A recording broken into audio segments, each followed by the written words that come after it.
Recently मेरे दादाजी मुझसे बोले, बेटा हमारी जिंदगी का सबसे बेस्ट समय हमारा बचपन होता है। ये बोलकर वो अपने डायपर में हगने लगे। तो मैंने इस बात पे थोड़ा गौर किया और मुझे पता चला कि यस, बचपन सच में बहुत रैंडम होता है। बचपन में एक बार साइकिल की चेन चढ़ाते समय मेरा हाथ आ गया, तो मैं भाग के अपने अपाहिज दोस्त को भी ले आया कि उसके भी हाथ आ जाए। बचपन में मुझे मेरी दादी का चरित्र सही नहीं लगता था, क्योंकि वो मुझे डेली नया तारा दिखा के बोलती थी वो तुम्हारे दादाजी है। बचपन में मैं थोड़ा भोला भी था, ऐसे फालतू किसी को उंगली नहीं करता था, वरना फिर मैं 9 तक ही गिन पाता था। एक तो तब कोई भी आके गिनती पूछ लेता था, और उंगली करते समय गिनना कितना मुश्किल होता है पता है। बचपन में मैं और मेरा भाई हमेशा WWE देख के लड़ते थे, क्योंकि माँ बाप की चाहते लड़ने लायक थी नहीं। एक तो मेरा छोटा भाई बचपन में बहुत शांत स्वभाव का था, बेचारा स्कूल में भी सीनियर से बुली होता था। हाँ, वो सीनियर मैं ही होता था।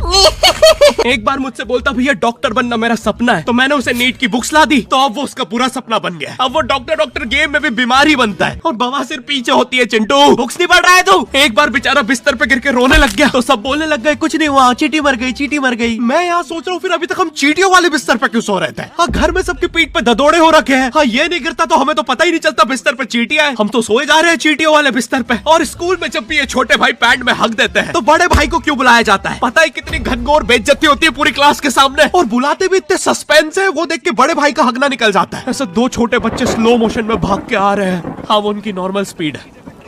मैं देखता हूँ मेरे भाई को क्राइम सीन से 2 पियून पकड़ के ले जा रहे हैं। उसे ब्राउन रंगे हाथों पकड़ लिया गया। मेरे भाई ने मुझसे जाते जाते कहा, मुझे फंसाया जा रहा है। मुझे पता था इस लेंडे के पीछे की कहानी इतनी सिंपल नहीं हो सकती। कड़ी तहकीकात के बाद मुझे पता चला इस लेंडे के पीछे बड़े बड़े पॉलिटिशियंस, गैंग लीडर्स और माफिया इन्वॉल्व है। मेरा भाई सही कह रहा था, ये उसका लेंडा नहीं है। हैंड्स अप पीटी टीचर, तो वो लेंडा तुम्हारा था।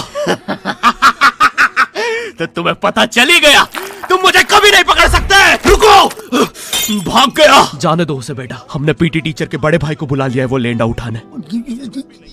लेंडा आपकी नजदीकी सिनेमा घरों में पड़ा होगा तो देख के पैर रखना। ये चैनल पे जितने भी अजीब और गरीब चीजें तुम देखते हो, ये मैं और मेरे भाई की लाइफ में हमेशा होती रहती है, और इसलिए हमने ये चैनल नॉट योर टाइप बनाया था। मेरे भाई ने कहा तू बोल और मैं एनिमेशन करता हूँ, और लो बन गया नॉट योर टाइप। आपके अरे अभी भी लेंडा लगा हुआ है। बचपन में बोले जाता था कि तुम जितने दांत तकिए के नीचे रखोगे तुम्हें उतने ही रुपये मिलेंगे। तो मैंने दादी की 32 रख दी, तो मुझे 32 रुपए मिले। वो 32 7,000 की थी। जो पिटा हूं ना मैं घर पे, साली स्कैमर दांतों वाली परी, चांदी का दांत ले जाके 1 रुपया देती है। दांतों से याद है, बचपन में सब सूखा बॉर्नविटा खाते हैं क्योंकि दांत दूध के होते हैं। ठीक है, ये वाला जोक हटा दूंगा। बचपन में मुझे चुड़ैलों से बहुत डर लगता था। एक बार मुझे चुड़ैल के पैर के निशान दिखे तो मैं उल्टा भागा, पर फिर मैं चुड़ैल के ही घर में आ गया। हाँ, मैं पट्टी में भूल गया था उसके पैर उल्टे होते हैं, तो फिर मैंने सोचा इसका पीछे से सर फोड़ देता हूँ। सर फोड़ने गया तो वो उसका मुंह निकला। फिर से भूल गया कि साली चुड़ैलों के बाल भी मुंह पे होते हैं। आदमी को पता चले तो चले कैसे। जब मैं छोटा था नींद में बिस्तर भी बहुत गीला करता था। मेरी मम्मी हमेशा गुस्सा करती थी कि सोने से पहले सुसु किया कर। अब उन्हें कैसे बताऊं, फिर गीले बिस्तर में मुझे नींद नहीं आती। बचपन में मुझे गुस्सा भी बहुत आता था, तो मेरी मम्मी ने मुझे एक रेड स्टोन की अंगूठी पहना दी, और सरप्राइजिंगली उससे मेरा गुस्सा इतनी जल्दी उतरने लग गया, क्योंकि अब मैं जब अंगूठी पहन के लोगों को पीटता था तो गुस्सा इतनी जल्दी शांत होता था। वैसे ये अंगूठी मुझे एक बाबा जी के आश्रम से मिली थी। जब मैं वो आश्रम में गया था, वहाँ एक बहुत ही हॉट सी बंदी मुझे देख के बार बार स्माइल करे जा रही थी, तो मैंने भी मौके पे चौका मारा और जल्दी से अपना नंबर पेपर पे लिख के उसकी तरफ फेंक दिया। वो बंदी ने भी बड़े प्यार से मेरा नंबर उठाया और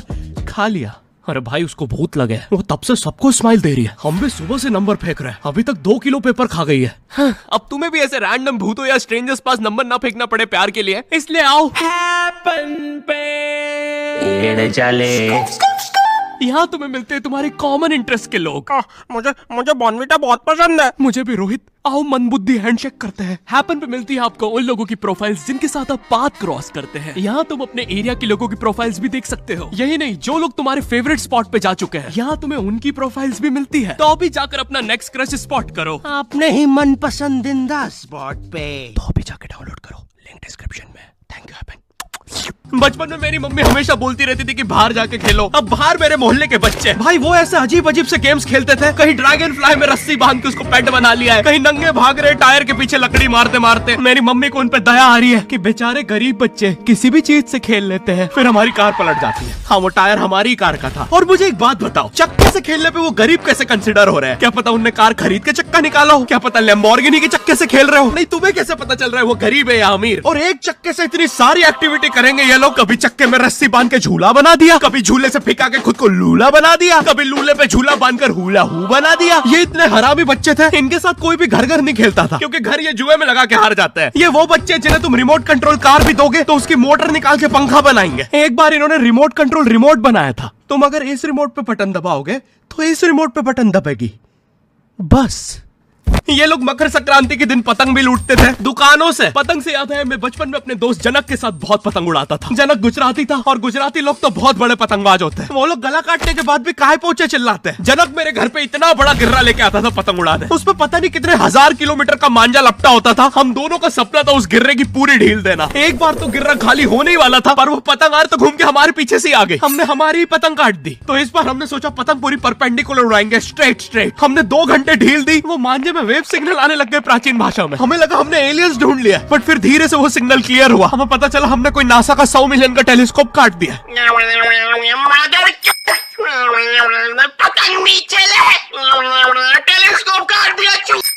नासा का टेलीस्कोप जैसे ही नीचे गिरा बच्चों से पहले विसरो ने लूट लिया। बहुत वियर्ड था, इतने सारे बुड्ढे छत कूद के भाग रहे थे। एक तो जनक के मांझे में इतनी सारी गठाने होती थी, वो मांझा इतना भारी हो जाता था। हम चौथे माले से पतंग उड़ा रहे, वो दूसरे माले पे उड़ रही है। बचपन में बोला जाता है किसी भी स्ट्रेंजर से बात नहीं करते, तो फिर मैं इशारे करता था। तो फिर दादी मेरे चरित्र पे सवाल उठाती थी। दादी से याद है पुराने जमाने में एंटरटेनमेंट के लिए कुछ होता नहीं था, तो लोग 7-7, 8-8 बच्चे पैदा कर लेते थे ताकि उन्हें जायदाद पे लड़ता देख मजे ले सके। मेरे पापा के 5 भाई और 4 बहनें हैं, टोटल 9 बच्चे। मेरी दादी ने जिंदगी के 9 साल बस बच्चे दिए। दादी ने 9 साल तक पेट में इतनी लाते खाई है, उनके अंदर से एब्स आ गए थे। मेरी दादी लिटरली अंदर से टूट चुकी थी। उनका इतनी बार ऑपरेशन हो रखा है, उनको डॉक्टर ने टाकों की जगह चेन लगा दी थी। भाई आज के जमाने में तो इतने बच्चे कोई पैदा नहीं करता, उल्टा अबॉर्शन करवा लेते हैं। और यस मैं अबॉर्शन बोलूंगा क्योंकि मुझे जेल नहीं जाना। एक तो इंडिया में भी अबॉर्शन करवाना लीगल है, लेकिन बच्चे का जेंडर जानना इलीगल है। मतलब तुम मार तो सकते हो, लेकिन किसे मार रहे हो ये पता नहीं कर सकते। तो देखो अब रिस्क कितना बढ़ गया है। क्या पता अंदर शेर बैठा हो या कोई बड़ा गैंगस्टर, क्योंकि तुम्हें तो पता नहीं है तुम किसकी सुपारी दे रहे हो। क्या पता वो अंदर बंदे लेके बैठा हो। बचपन में सबके मम्मी पापा डराते हैं मस्ती मत करो वरना बोर्डिंग स्कूल भेज देंगे। और मुझे बोर्डिंग स्कूल से इसलिए डर नहीं लगता था कि मैं वहां जाके अपनी फैमिली से दूर हो जाऊंगा। मुझे बोर्डिंग स्कूल से इसलिए डर लगता था क्योंकि वहां पे वो बड़े दांतों वाला ईशान अवस्थी होता है। मैंने पहली बार जब तारे जमीन का ट्रेलर देखा था तो उसमें वो पागल बच्चे ने आतंक मचा रखा था। फिर मैंने मूवी का नाम पढ़ा तारे जमीन पे। मुझे लगा बिछाए होंगे इस पागल को पकड़ने के लिए, शॉक वॉक देना होगा तारों से। इसके तो दांत भी इतने बड़े हैं, सारी तारे काट देता होगा। मुझे ट्रेलर देख के लगा कोई एक्शन मूवी है, आमिर खान जोकर बना हुआ है। मुझे लगा यही तारों का जाल बना के पकड़ेगा पागल को। हाँ ट्रेलर देख के तुम्हें क्या ही समझ में आएगा। एक शॉट में आमिर खान बोल रहा है आपके बच्चे को डिसलेक्सिया है, फिर अगले ही शॉट में जोकर बन के बड़ा मछलियां उड़ती क्यों नहीं। फिर मुझे लगा ये शायद अपने माँ बाप को बोल रहा था। और दया तो मुझे उस लंगड़े बच्चे पे आती है जिसके बगल में ईशान अवस्थी को बिठा दिया था। वो बेचारा उठ के भाग भी नहीं सकता। और मैंने तो सुना था बोर्डिंग स्कूल में बस नॉटी बच्चे जाते हैं, तो फिर इस बेचारे गाय से बच्चे को क्यों यहाँ भेज के रखा है। कहीं ऐसा तो नहीं इसके पहले पैर थे और ये बहुत मस्ती करता था तो माँ बाप ने पैर तोड़ के इधर भेज दिया। बस भाई मेरा हो गया है आज का। अगर तुम्हें वीडियो पसंद आई तो यार लाइक मारो। एम करते हैं 7 लाख लाइक्स के लिए। पिछले वीडियो में नहीं आए थे इसलिए अब मैं औकात में आ गया हूँ, इसलिए अभी लाइक मारो। चैनल पे नए हो तो सब्सक्राइब करो। मुझे मुंह दिखाई के लिए 10 मिलियन सब्सक्राइब